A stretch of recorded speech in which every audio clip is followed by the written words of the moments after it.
Olá, seja bem-vindo a mais um vídeo de Cine Comando. Meu nome é Gerson e hoje a gente vai estar gravando com o ângulo da câmera um pouco mais pra cá. Eu tava gravando pra lá, né? Aí tava aparecendo a pia, minha mãe ficou horrorizada. Gerson, essa pia ali atrás. Então, tá aí, mãe, tá corrigido. Um beijo. E já vou antecipando, né, pessoal? Esse vídeo contém spoiler. Ah, mas tu não faz divulgação do vídeo, mano? Se o lance do King Kong e do Godzilla não for suficiente pra convencer alguém de olhar esse filme, nada mais vai ser suficiente. Então, esse vídeo aqui ele vai ser exclusivo, falando sobre o filme, falando sobre a produção, falando sobre tudo. Então, fica avisado, spoilerzaço vai ter alguma coisa, beleza? Depois de 29 anos no congelador, o King Kong ressurge e ressurge com Godzilla, cara. Não tinha como ser melhor, né? Eu gostei bastante dessa perspectiva japonesa e, inclusive, reafirmo, lembra muito o lance das HQs que o Stan Lee lançou para DC, aonde ele passou a perspectiva dele, criando personagens já estabelecidos. Foi muito legal a experiência e eu acredito que dá para comparar bastante com essa situação aí do filme do King Kong com Godzilla na torre. E eu não consigo mensurar, parando para analisar no tamanho da publicidade que esse filme deve ter sido feito na época. Imagina que loucura, tu conhecendo King Kong, conhecendo Godzilla, e aí do nada tu descobre que vai ter um filme dos dois junto. Cara, deve ter sido um alvoroço muito grande. A única coisa que me deixou com o pé atrás foi os lances de comédia pastelão que eles colocaram no filme, né? Que foi meio que uma pitada ali para tentar atrair um público mais infantil e também uma perspectiva, né? Que muitas obras aí tem esse lance, né? Dessa comédia, mas eu não sei se no filme do Godzilla, do King Kong, eu queria ver isso, mas eu vou falar pra vocês que pra mim até que foi de boa, e a minha cena favorita dessas engraçadas foi aquela que eles estão trocando uma ideia lá com a tribo e eles conquistam o cacique fica muito felizão com os presentes que eles levaram, né, o rádio, o cigarrinho e tal, e foi engraçado, mano. Essa aí eu vou ter que falar pra vocês, eu ri pra caramba. Muito do que a gente viu em tela também, daqueles chiliques que tinha lá do pessoal que trabalhava na televisão, era pra fazer uma crítica ao pessoal da TV que tava fazendo comerciais apelativos, que estavam exagerando, extrapolando no limite e poderia, é claro, ocasionar, né, numa população emburrecida. Isso era uma crítica da época e foi algo que eles quiseram colocar no filme.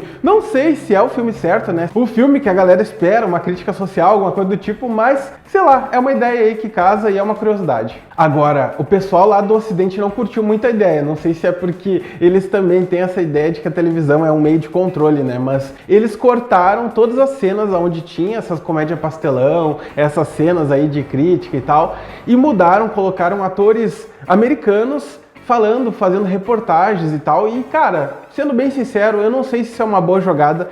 Eu até assim, ó, não vou criticar muito a fundo porque eu não assisti essa versão americana, mas eu acredito que no momento que tu acaba colocando os personagens, né, nesse tom assim jornalístico, acaba deixando o filme meio frio, sem aprofundamento, né, fica aquela coisa, boa noite, está começando o Jornal Nacional. Eu não sei se isso funciona muito bem pro filme, né, pra, no caso, simpatizar com os personagens. Então, mesmo não assistindo, eu fico com o pé atrás. E uma das grandes surpresas desse filme é o retorno do ator Akihiko Hirata, que é aquele ator que fez aquele personagem que era o cientista lá no primeiro filme e tal, que inclusive foi o personagem que mais me chamou a atenção e legal ele ter retornado. E, obviamente, né, ele é outro personagem, não tem ligação com o primeiro. Eu até cogitei a pensar, será que eles rebutaram tudo? Será que, tipo assim, é uma nova história, cancelou os dois primeiros ali, fica isolado e começa tudo de novo, mas não. Isso se prova quando eles acabam acordando ali o Godzilla, descobrindo onde ele tá, e ele tava no gelo, assim como acabou o segundo filme. Então,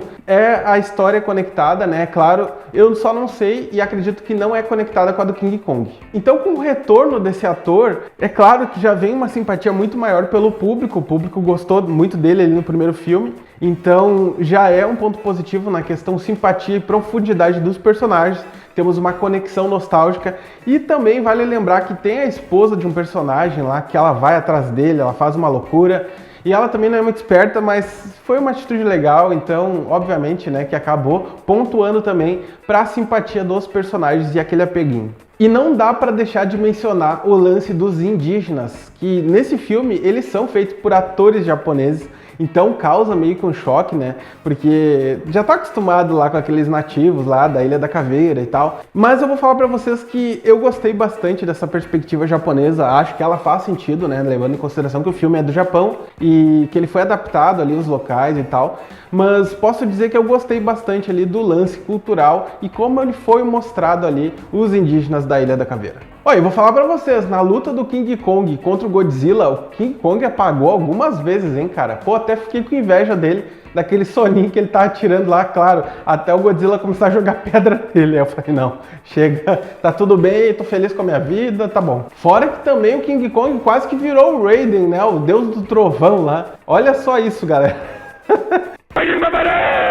E esse longa tem uma das cenas mais engraçadas de todos os tempos, na minha opinião, né? Que é aquela cena do King Kong tentando fazer o Godzilla engolir uma árvore. Eu lembro que teve muita piada na época, inclusive tinha um meme, né? Um emoji, que era essa cena dele fazendo engolir e falando: coma vegetais, coma vegetais.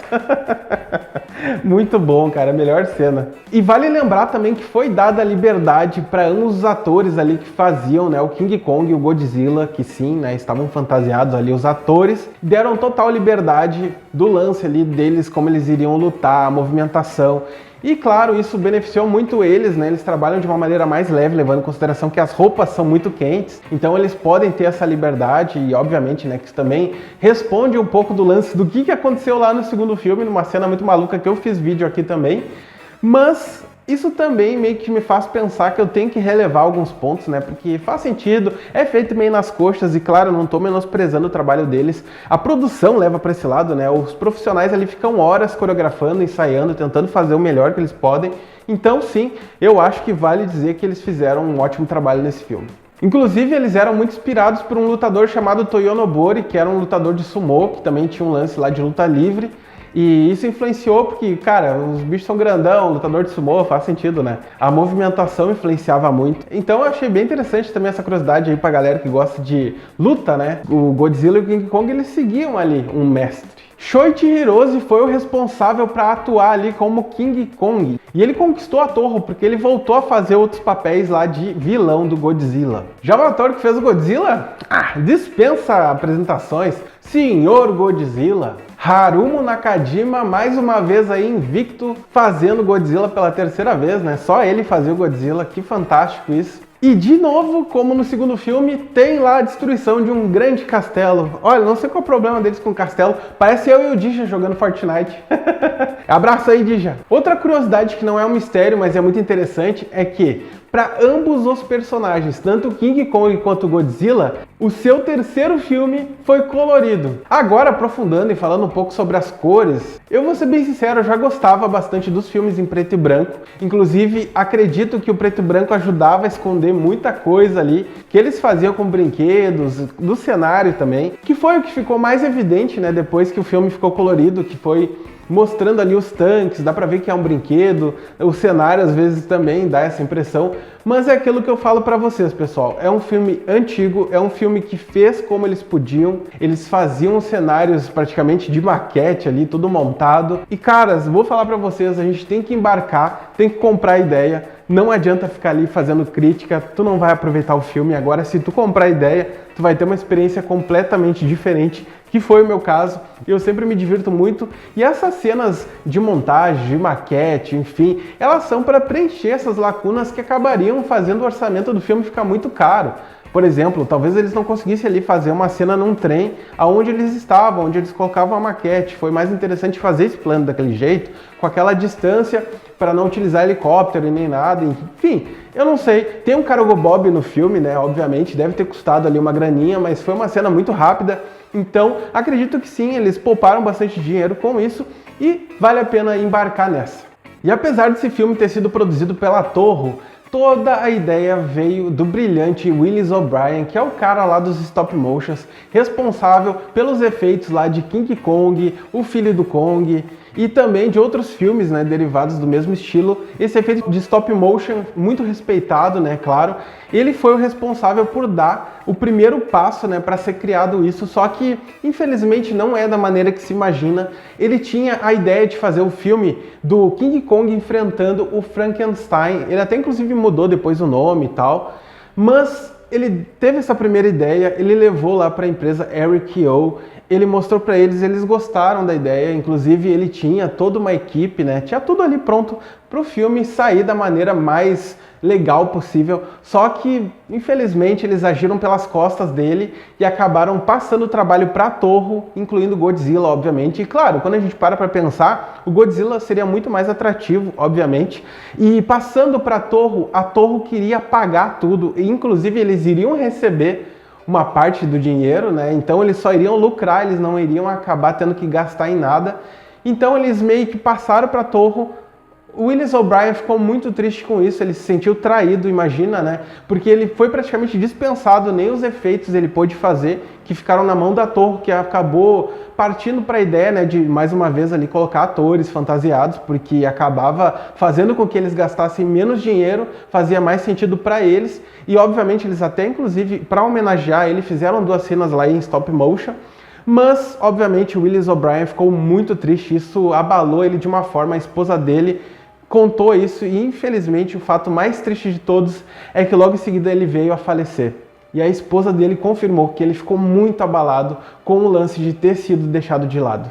Só que aquilo, né, galera, a gente tem informações básicas de tudo, são informações oficiais, mas são muito limitadas, né? As pessoas se expressam de maneiras particulares, não se tem tudo registrado, então não vou alimentar aqui o ódio pela Eric Yo, ou pela Toho, ou seja por quem for, pelo um desprezo ou não. Eu acho que eles fizeram isso porque era o que eles tinham mais interesse na época. Imagina só essa oportunidade, né? A Toho tinha interesse, eles tinham interesse.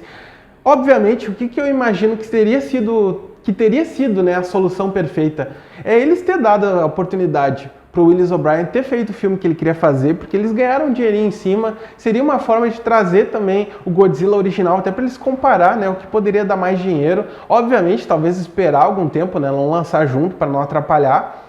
Mas é evidente, né, o sucesso ali do filme de King Kong vs Godzilla foi estrondoso. Os caras fizeram milhões.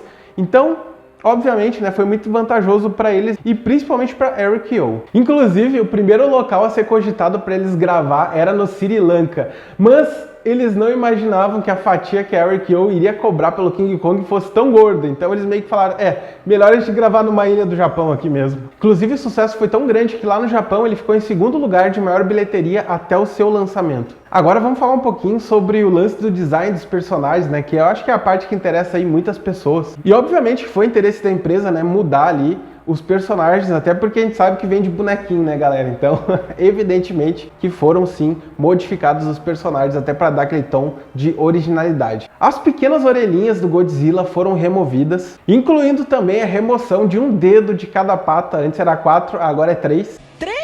As barbatanas centrais do dorso também foram aumentadas, né, dando aquele visual que a gente já está mais acostumado atualmente, e também trazendo as características de dinossauro, né, de réptil muito mais evidente. Aí fora falar que o corpo dele está muito mais robusto, né? O cara treinou aí para fazer esse filme. E como nos filmes anteriores, eles fizeram uma versão menor dele para fazer o borrifamento, né? Para ele lançar aquele poder. Só que no fim nenhuma cena foi aproveitada e vocês só podem conferir a versão dele jogando aquele poderzão com o borrifador no trailer oficial japonês. Fora isso, não tem essa cena em lugar nenhum. Agora pense no trabalho que foi o King Kong. Galera, vocês não têm noção. Primeiro começando porque eles começaram a fazer um King Kong muito gorducho e com as pernas compridas. O pessoal começou a recusar, era a galera da Toho falando não, era a galera da Eric Yo também impondo algumas coisas, só que ainda a imposição da Eric Yo beneficiava o pessoal que estava criando, porque eles queriam que o rosto do King Kong fosse diferente do rosto lá de 1933. Então eles acabaram optando por fazer um macaco japonês para dar essa característica e combinar mais com o filme. Eu gostei, achei a mudança muito positiva e também dá, né, um ar de novidade, né, uma coisa diferente ali para também desconectar da ideia do anterior. Mas teve um perrengue que o ator do King Kong passou que foi complicado, galera. Porque assim, ó, diferente do Godzilla, que podia esconder o seu zíper, o coitado do ator do King Kong não podia, cara. Então eles tiveram que costurar o zíper para ele não aparecer, fazendo com que o ator ficasse preso dentro daquela roupa por muitas horas. Muitas horas. Então imagina, eu sei que a imaginação de vocês aí é grande, vocês já devem ter imaginado um monte de coisa que poderia ter acontecido e, cara, que maldade ficar pensando essas coisas, hein? Agora, não dá pra negar que aquela cena com o polvo foi muito nojenta. e sim se deu porque o polvo era de verdade e não era um só, eram 4 polvos para aquela cena, para eles poderem gravar ali, para que o bicho não tava querendo se mexer de jeito nenhum. Então os caras começaram a dar baforada de ar quente no bichinho. É complicado ali, né? Foi a maneira que eles acharam ali pro bicho se mexer, mesmo com os 4 ali, o bicho andando naquela maquete, naquelas casinhas e tal. E depois 3 deles foram devolvidos, o outro acabou virando a janta ali do diretor de efeitos visuais. Bom apetite, eu acho. Agora vamos falar do lance polêmico aí que mexe com o coração dos fandoms aí, né? Time Godzilla, time King Kong. Quem é que ganhou essa bendita luta? Porque os bichos meio que se enrolaram, se embolaram, caíram na água ali e acabou por isso. O que aconteceu? Bom, oficialmente a Toho falou. Quem ganhou foi o King Kong. Ela declarou lá na época. E obviamente, né, que o produtor não gostou muito da ideia. Ele meio que falou, não, a luta foi empate e tal. Mas não adianta, a Toho oficializou no seu site oficial em 2023. Então, assim, King Kong venceu. Ficou claro também, na minha opinião, tá? Porque eles meio que rolaram ali na água. Seguinte, ó. Rolaram, caíram na água. O King Kong apareceu e saiu andando. O Godzilla sumiu. Pense o que vocês quiserem. Eu acho que o resultado é esse. King Kong vencedor. E para vocês terem uma ideia, a disputa era tão grande, o pessoal, o fandom, que começaram a criar informações falsas de que havia um final alternativo, cenas cortadas, que mostravam o Godzilla levantando da água enquanto o King Kong estava indo embora. Ou seja, o King Kong foi o medroso e fugiu. O Godzilla estava vivo ali em pé imponente. Era uma grande mentira, tá, pessoal? Quem publicou isso foi uma revista da época que eu não sei, né? Ou eles se morderam muito ou quiseram ali causar com uma fake news ali, uma informação falsa. E não dá pra saber o que aconteceu na época, né? Mas pelo menos foi isso que essa revista passou e eu achei uma curiosidade muito interessante pra trazer pra vocês. E é isso, pessoal. Essas foram as curiosidades aí do filme King Kong vs Godzilla, que era um filme que eu tava muito ansioso aqui pra trazer pra vocês, assistir ele, comentar. Eu gostei, achei muito bacana. Teve um momentinho que teve umas barriguinhas, mas não tem problema, cara. Eu gostei bastante. O lance do filme tá colorido, é uma nova perspectiva. Godzilla também tá ali, imponente, brutão, cara. O King Kong também, trazido nessa nova perspectiva japonesa, também foi muito legal, achei muito válido. Então, parabéns ali à produção, que mandou bem demais. Espero que vocês tenham gostado do vídeo. Se puder deixar o likeão assim, agradecemos, né? Porque a pesquisa que foi grande. Foram 6 páginas de roteiro, galera. Então, muito obrigado aí a todos que acompanharam esse vídeo. A gente se vê no próximo e tchau. Se inscreve no canal aí. Valeu! Fui!